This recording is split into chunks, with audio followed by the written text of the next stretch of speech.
There's the boy. Okay. So you guys have heard us talk about Grandpa Saul, but just to kind of recap, he was actually brought in through animal control as an owner surrender. So I think someone reported him being in a backyard. Animal control was called. Owner surrendered him to animal control. He was brought to the Palm Valley Animal Shelter. He was not great with them there. Obviously, I mean, they were trying to look at him medically, and he wanted nothing to do with them. Yeah. And when I got there, they had done no medical on him. They had no temperament idea. The way they got him in a crate was actually lining the way with treats. So when I got a hold of him, he seemed okay. He was definitely scared. Yeah. He did growl the first 2 days, but warmed up to us real nice. So we've learned quite a bit about his temperament, and he's a good boy. Yeah, he's honest. He's very, very sweet. But right when we picked him up, he went straight to the vet, and we did a full workup. All of our dogs get a full workup right from the shelter for a few reasons. We want to make sure that if we're placing them into a foster home, that they don't have anything that can possibly get the resident dogs sick. Meaning Giardia or anything like that. If they have a skin condition, most of the time the shelter will do a skin scrape to tell me if it's Demodex or if it's something else, which could be contagious to people. Demodex isn't. But there are some things that are, like scabies. You know about scabies? Shut up. So his first vet visit, we did chest x-rays, abdominal x-rays, blood work, fecal, and found some things out about him. He does have cancer. They did aspirate some of the masses, and unfortunately, just his age, how much the cancer has spread, there's really nothing that we can do other than keep him comfortable. So we don't take those decisions lightly. No. We do occasionally, and you guys know, we take on a lot of medical cases. We take on some dogs that are hospice. That's one of the programs we've launched with our fosters, is actually pulling hospice dogs, or what we believe are hospice dogs, and your sole job is to love on that dog and make them as comfortable as possible for the last, month, maybe 2 months that they have.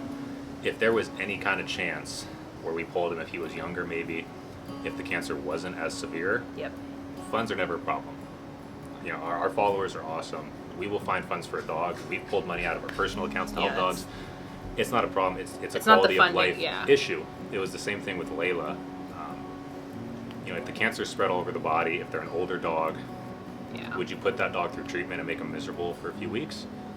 When in reality, if we cured her cancer magically, somehow she had a failing liver, she had kidney problems. He's got so much wrong with him, and with his age, it's not worth putting him through something that's going to hurt him. We want to make him comfortable, and we want to make him feel loved, so that's the last emotion he feels. That's our job. Well said. Yeah. These cases always are the hardest, I think, because you always wish that you would have gotten to the dog sooner. And again, there are owners that I truly believe that some dogs that are dumped at the shelter have been loved by someone.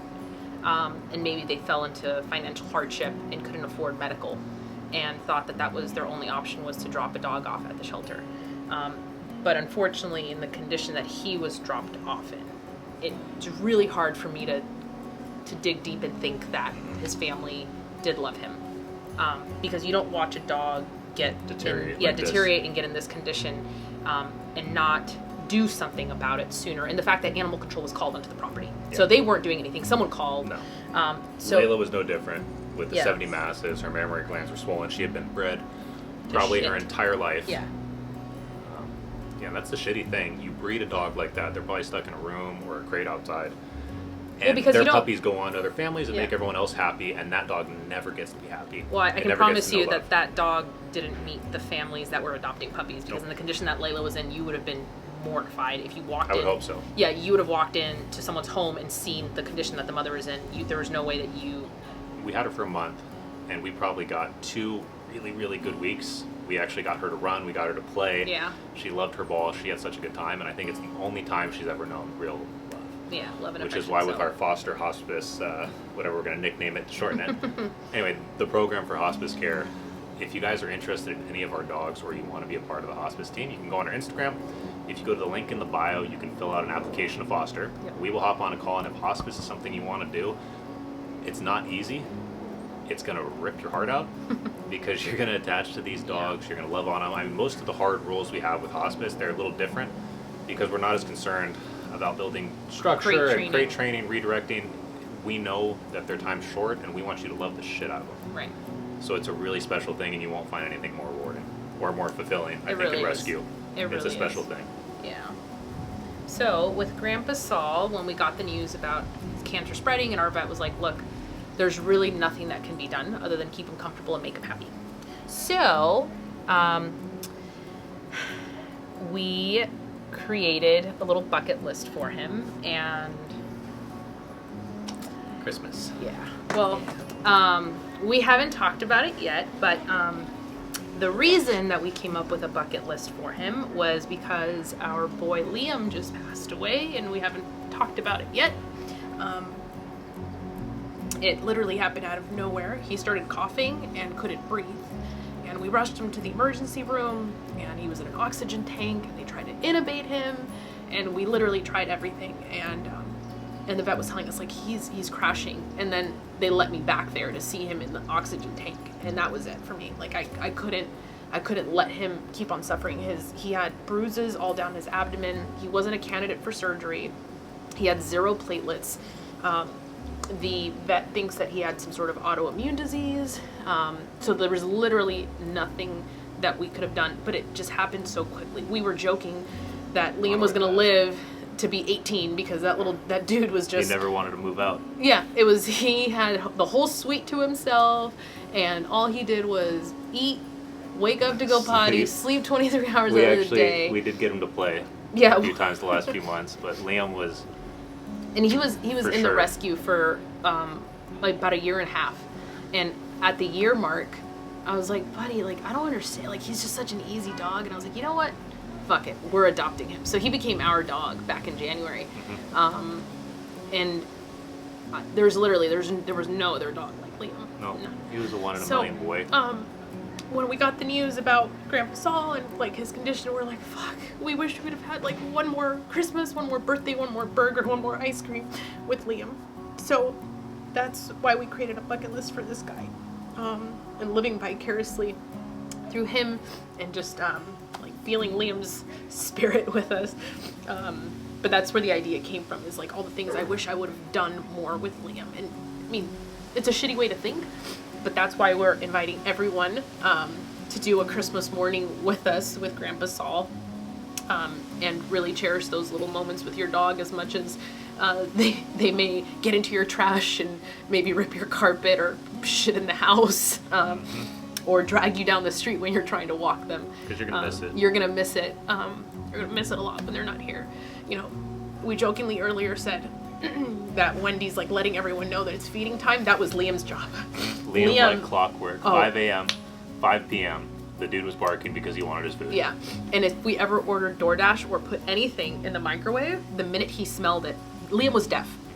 The minute he smelled anything, he would start barking. And because he was deaf, his bark sounded like a seal. Like, it was god-awful. It was great. But she doesn't know, because Mama was Liam's favorite for sure. Yeah. Every time we ordered DoorDash, every time we had dinner, I was the one to tuck Liam in. And Yeah. Liam would get a little something. He was trying just to in win hopes Liam's I could love. win him over. Yeah. I think it worked a little bit, but he Yeah. was definitely a mama's boy. And Yeah. the reason we haven't talked about Liam, and it's been a few weeks, is it's been crazy hard. There's dogs like Layla, and we've lost dogs, Cristiano, that have hit us hard. But Liam, he was our personal dog. He'd been in the rescue for over 1 year, and I think we cried for like 3 days straight. It was little things. I'd go into his closet, and I'd have a fucking meltdown. First of all, his closet is because Liam loved to sleep in closets. Yeah. So we had to put a bed in the closet, so we didn't lock him in the closet. No. So we were in no position to type anything out or even look at pictures, like looking. Yeah. Like, we've been trying to get ourselves to like post about Liam, and we can't even look back at pictures or videos without getting like this and then being like, oh, I'm over it. Like, I can't do it anymore. But I know we owe it to you guys. A lot of you guys loved Liam. The face of the rescue. Yeah, he was the face of the rescue. And he brought so many people together, and so many people love his funny stories that we used to do on him. So we had a whole dialogue for him. Yeah, Liam. I don't know if many of you knew this, but Liam had a blog, and we did dialogue for Liam's blog every night about how we're really lame. About how shitty the room service was today, or how the Chardonnay wasn't cold enough. But Liam would leave reviews about the rescue. So, but we miss that dog so much, and that's part of what's inspiring this hospice. We Yeah. had Liam and Layla pretty close back to back. Yeah.